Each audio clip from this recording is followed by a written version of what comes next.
Question number 2, 8.8 का passenger trains takes 3 hours less for a journey, okay, of 360 kilometre. If its speed increase by 10 kilometre per hour. ठीक है, आप खुद ही सोचिए आप कि कोई पैसेंजर ट्रेन अगर उसकी स्पीड में बढ़ा दूंगा तो वही टाइम कम लगेगा, है ना. तो अगर स्पीड बढ़ा दी जाएगी तो समय कम लगेगा, ठीक है ना. तो देखिए find its usual speed. Okay, तो मान लिया हमने कि उसकी यूजुअल स्पीड कितनी है. Let usual speed of train be x kilometre per hour. ठीक है, फॉर्मूला अपना वही लगेगा. क्या speed is equals to distance by time. तो टाइम इज इक्वल्स टू क्या हो जाएगा, डिस्टेंस बाय स्पीड. डायग्राम बना लेते हैं. देखिए ट्रेन को जाना तो क्या है 60 किलोमीटर. जब वो अपनी यूजुअल स्पीड से जाएगी तो x किलोमीटर पर आवर से जाएगी. बट अगर 10 किलोमीटर हम इंक्रीज कर दें तो न्यू स्पीड कितनी हो जाएगी, x में 10 ऐड कर देंगे तो x plus 10 kilometre per hour. Okay, तो देखिए अगर x किलोमीटर पर आवर से जाएगी तो टाइम कितना लगाएगी, टाइम मैंने speed is x kilometre per our. Time का फॉर्मूला क्या होता है, डिस्टेंस अपॉन स्पीड. तो देखिए डिस्टेंस क्या हो जाएगा 360 बाय स्पीड. स्पीड कितनी है इस टाइम x किलोमीटर. ओके, ये केस नंबर 1 है. जब वो अपनी यूजुअल स्पीड से जाती थी तो इतना टाइम लेगी. केस नंबर 2, जब उसकी स्पीड बढ़ा दी मैंने, कितनी, उसकी यूजुअल स्पीड जो भी थी, जो कि मैंने x अज्यूम किया तो उसकी यूजुअल स्पीड मैंने x से बढ़ाकर मतलब 10 किलोमीटर और बढ़ा दी मैंने, 10 किलोमीटर पर आवर और बढ़ा दी तो x plus 10 kilometre per our हो गया. तो न्यू स्पीड कितनी हो गई, x plus 10 kilometre per our. तो न्यू टाइम कितना हो जाएगा, new time is given by t और नीचे छोटा सा मैंने x प्लस 10 लिख दिया. उसका मतलब है time taken by the train to cover 360 kilometre when the speed is increase by 10 kilometre per hour. Okay, तो फंडा वही है अपना, time is equals to distance upon speed. Okay, distance देखिए, डिस्टेंस तो चेंज नहीं होगा, अभी भी डिस्टेंस उतना है, कितना 360 डिवाइडेड बाय स्पीड. अब न्यू स्पीड x नहीं है, x प्लस 10 किलोमीटर. ओके, अब देखिए आपको याद होगा हम लोग पहले भी क्लियर कर चुके हैं. अगर मैं आपसे पूछूं ये वाला टाइम बड़ा है कि ये वाला टाइम बड़ा है, देखिए टाइम ज़्यादा तब होगा, मतलब टाइम बड़ा वो वाला होगा जब स्पीड कम होगी. ठीक है ना.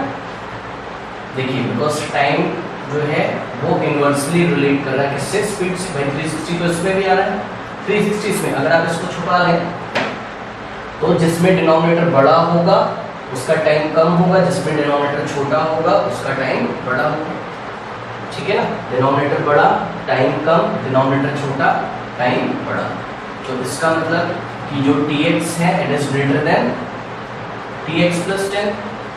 लास्ट क्लासेस में मैंने बहुत डिटेल में डिस्कस किया है, बस मैं फटाफट कर रहा हूँ क्योंकि एक्सरसाइज हम कर रहे हैं. क्या बताया था मैंने लास्ट क्लासेस में कि जो टाइम बड़ा होता है उसमें से छोटे वाले को माइनस कर दो, बस सिंपल. ठीक है ना. क्या बनेगा equation, tx minus tx plus 10 is equals to, और जो भी टाइम गैप दिया हो, देखिए टाइम गैप कितना दिया होगा यहाँ पे हमको, 3 our less than for a journey. Okay, यहाँ 3 रख देंगे, इसको सॉल्व कर लेंगे. tx कितना दिया हुआ है 360 by x minus tx plus 10 कितना दिया हुआ है 360 by x plus 10 is equals to 3. बस इसको अगर हम सॉल्व कर लेंगे तो हमारा आंसर आ जाएगा. ओके, अगर मैं 360 कॉमन ले लूँ तो ब्रैकेट में क्या बच जाएगा, 1 by x minus 1 by x plus 10 is equals to 3. This implies that 360 in the bracket, LCM ले लेते हैं x और x प्लस 10 का LCM, x plus x into x plus 10, ये इधर मल्टीप्लाई हो जाएगा 1 से तो x प्लस 10 हो जाएगा, माइनस ये इधर हो जाएगा तो x हो जाएगा. Okay, is equals to 3. This implies that, देखिए x से x कैंसिल हो गया और 360 इंटू 10 कितना हो जाएगा 3600 divided by x into x square plus x into 10x is equals to 3. 3 के नीचे 1 लेंगे और क्रॉस मल्टीप्लिकेशन करेंगे. ठीक है, तो क्या हो जाएगा 3600 तो 1 से होगा, उसको बाद में कर लेंगे, पहले 3 को करेंगे. 3 into x square is 3x square plus 3 into 10x 30x is equals to, ये 3600 राइट हैंड साइड वाले डिनोमिनेटर 1 से मल्टीप्लाई होगा तो 3600, तो 3600 को लेफ्ट में लेके आएंगे तो क्या हो जाएगा माइनस का और इज इक्वल्स टू 0। तो ये इक्वेशन बन गई। इस इक्वेशन में एक खास बात है कि 3 कॉमन आ रहा है, तो ये अगर मैं कॉमन ले लूँगा तो x² plus 10x minus 1200 is equals to 0। ठीक है ना। देखिए अब 3 इंटू समथिंग, तो भाई 3 तो 0 इक्वल हो नहीं सकता, इसका मतलब ये वाली क्वांटिटी 0 के इक्वल होगी। ओके, तो x² plus 10x minus 1200 is equals to 0। अब देखिए 1200 को 2 पार्ट्स में ब्रेक करना है। अब कि एडिशन या सब्ट्रैक्शन पर 10 आए, बहुत इजी है ये। तो देखिए किस तरीके से 40x माइनस, क्योंकि तुरंत मेरे दिमाग में आया 4 3 12 होता है, तो मैं ट्राई कर सकता हूँ। 4 के पीछे 0 लगा दूंगा 40 हो जाएगा, 3 के पीछे 0 लगा दूंगा 30 हो जाएगा, माइनस 1200 इज इक्वल्स टू 0। तो x², अब देखिए बस हो गया ये 40 माइनस 30 10 होता है और 40 इंटू 30 1200 होता है, प्लस माइनस माइनस। ठीक है, इसके साथ भी x आएगा। इन दोनों में से कॉमन किया है x, तो ब्रैकेट में हो जाएगा x प्लस 40। इन दोनों में से कॉमन किया होगा माइनस 30, ब्रैकेट में क्या हो जाएगा x plus 40। Okay, is equals to कितना हो गया 0।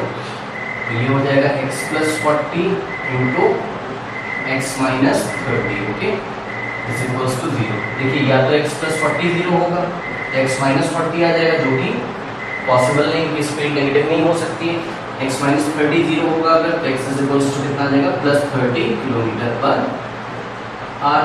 ओके, तो ट्रेन की यूजुअल स्पीड कितनी आ गई 30 किलोमीटर पर आवर। अगर इसी में हमको पूछा जाता कि न्यू स्पीड बताइए तो 30 में 10 ऐड कर देते हैं ना, क्योंकि इंक्रीज बाय 10 है, तो न्यू स्पीड कितनी आ जाती है 40 किलोमीटर पर आवर।